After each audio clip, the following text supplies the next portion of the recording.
I'm back. I have not filmed a video in so long. I mean, yeah, I did post my study and procrastinate with me, but that was kind of a fail since I actually studied, kind of. Today, what I wanted to film was a life update. I don't even know what's going on in my life. For the first thing, I moved. I moved to Copenhagen. Before I lived...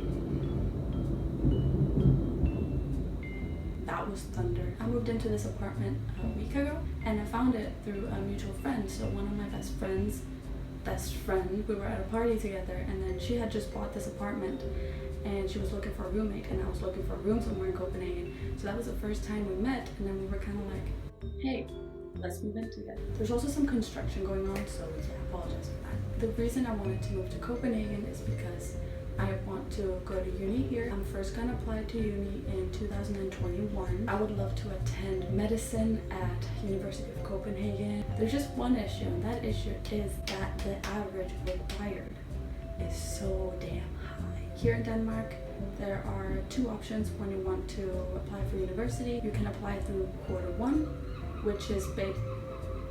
Seagulls. You can apply through quarter one, which is based entirely on your grades. So they will get a list of all the applicants, sort them from the highest grade to the lowest, and then they have a number of spots available, and they just take it from the top until they don't have any more spots. And that average that you have to meet to get into quarter one is really high. In the Danish system, average is, last year it was 11.4, and it's out of 12. For IB, it's about 41 points, I'm pretty sure. The other option, which is what I'm going for, is quarter two. And quarter two relies a lot on your experience. So you take a gap year and then you do stuff that's relevant for the course you want to apply to. I want to study medicine, so any volunteering work, traveling experience, that type of stuff that's relevant to medicine, that would help me get in. So you have to write a personal statement, and you have to document all the things you've done and go to an interview. You have to go through like an entrance test. The people that do best in the entrance test, they go on to an interview. They have a number of spots, and then they choose from the people they had at the interviews. They choose who gets the spots. It's a very low percentage that gets in, at least for medicine, through quarter two, because it's very competitive. So yeah, let's talk for a second about my IB results. I did IB in Denmark. I was born and raised in Italy and went to school there, and there the school is very strict. I was used to being challenged in school, and then I moved to Denmark. The Danish system is way more laid back, and it focuses more on, I guess, the way of learning than how much you can learn in a given time span. In Italy, it would be so much about just pure memorization. The better you could quote the book, the higher grade you got. Whereas here is about actually having the knowledge and being able to use it. When I came here to Denmark and finished middle school, I just wasn't challenged enough. And then one of my teachers, she recommended, or she told me about IB, and that was because her daughter went there. And I thought that sounds interesting. I went to look at the school and applied for boarding school and all that stuff. So I got in, and I definitely say IB was challenging enough for me. It was more in IB1 and IB2, and especially I think IB2 was the hardest year for me, because that's when you have all your internal assessments, or a lot of them at least. You have your theory of knowledge essay, you have your extended essay, and you have a lot of things that count for a lot that you have to do in a very short amount of time. I got 36 points, so I got 34 points for my subjects and 2 bonus points. I got a C in my EE, I got it in economics, and I got a B for my TOK. And then I took Danish A higher level, and it's a literature class, and I got a 6. And I took English A, language and literature, higher level, and I got a 5. I took biology high level, and I got a 6.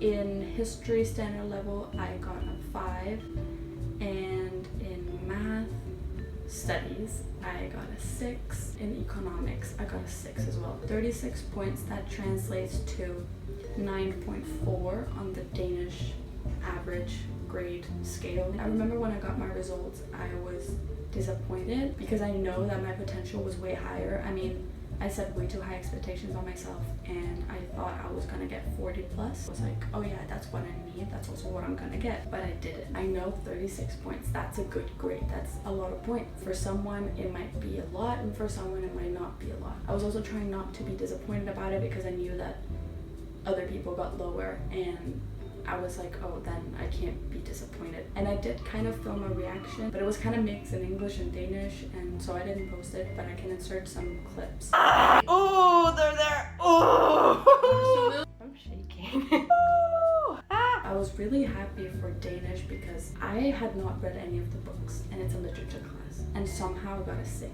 Danish A, literature HL, I got a 6. I was really happy about economics as well because it's really hard to get a high grade in economics. The grade boundaries are always pretty high and the marking is just pretty harsh. So I got a 6 and I was really happy about that. Econ, that's good. That's nice. In English, I was expecting a 6, so I was kind of surprised that I got a 5. English A, Langen Lit HL. Okay. Alrighty. In math, I was really surprised I got a 6 because I was expecting a 7 for sure. Okay. What the heck? In biology, I got a fairly high 6, but I had worked so hard and I really wanted that 7 so badly because it was my favorite subject and, you know, going into medicine. But I didn't get the 7, but the exams were so weird as well. Paper 1 and 2 were really weird and really hard and vague. Bio. 6. History, I was pretty happy. I was really happy actually because history has been the one that I've struggled with the most. Oh boy, this one. But I managed to get a 5 and I was 1 point from a 6.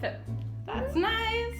As for my extended essay, I got a C and I was predicting myself a C as well. Econ EE, that's okay. For TOK, I was really hoping for an A and I got a B, but I was 1 point of an A. So what I'm doing now is I just moved. I'm currently looking for a job. I'm gonna take 2 gap years because for medicine they require some subjects. In the Danish system you have 3 different levels per subject. You can have a subject at level A, B, or C. C means you've had it for 1 year, B 2 years, A 3 years, and that's just how the Danish system works. Usually A is translated to an IB higher level, and B and C are both standard level. I have Bio HL, which is Bio A, and then I have Math Studies, which counts as Math C. I upgraded it to Math B, but I still need to upgrade it one more time to Math A. I have Chemistry C because I took Chemistry in pre-IB, but I need Chemistry B, so I need to upgrade that one. And I need to take Physics from scratch. I need Physics C, which I'm gonna do now. I'm gonna start next week. It's an online course, so it's gonna take me about 6 months, and it's online, and I have to show up for a couple lab days and that type of stuff. But other than that, it's online. So that's what I'm gonna do up until Christmas. As for experience for med school, I have applied for volunteering at a hospital, just being there really to support families and patients. Also next year, I'm planning on going on a trip to Zanzibar with an organization called Trimedics. It's kind of like an internship at a hospital in Africa. So they have 2 destinations, Uganda and Zanzibar, and I would really love to go to Zanzibar. You can be there from 4 to 12 weeks.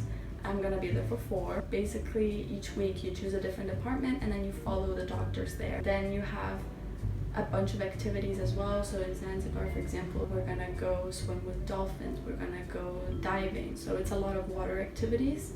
And there's also the opportunity of going to a safari by going to mainland Tanzania. That will definitely help me with getting into med school because that will give me a huge insight on what it's like to be in a hospital environment and what it takes and if it's something that's really for me. And I mean, I believe it is, but it's gonna be nice to have it confirmed. Other than that, I think that's it for this life update. These next 2 years or a year and a half, I'm gonna be spending on preparing for the application for med school, and I'm gonna be working and maybe traveling a little bit So thank you so much for watching, and I hope you enjoyed this video and maybe learned a bit more about what my life looks like right now. And if you would like to see more videos, then you can subscribe. I'm gonna try to be a bit more consistent with uploads from now on since I have more time. And yeah, I hope I see you soon. Bye!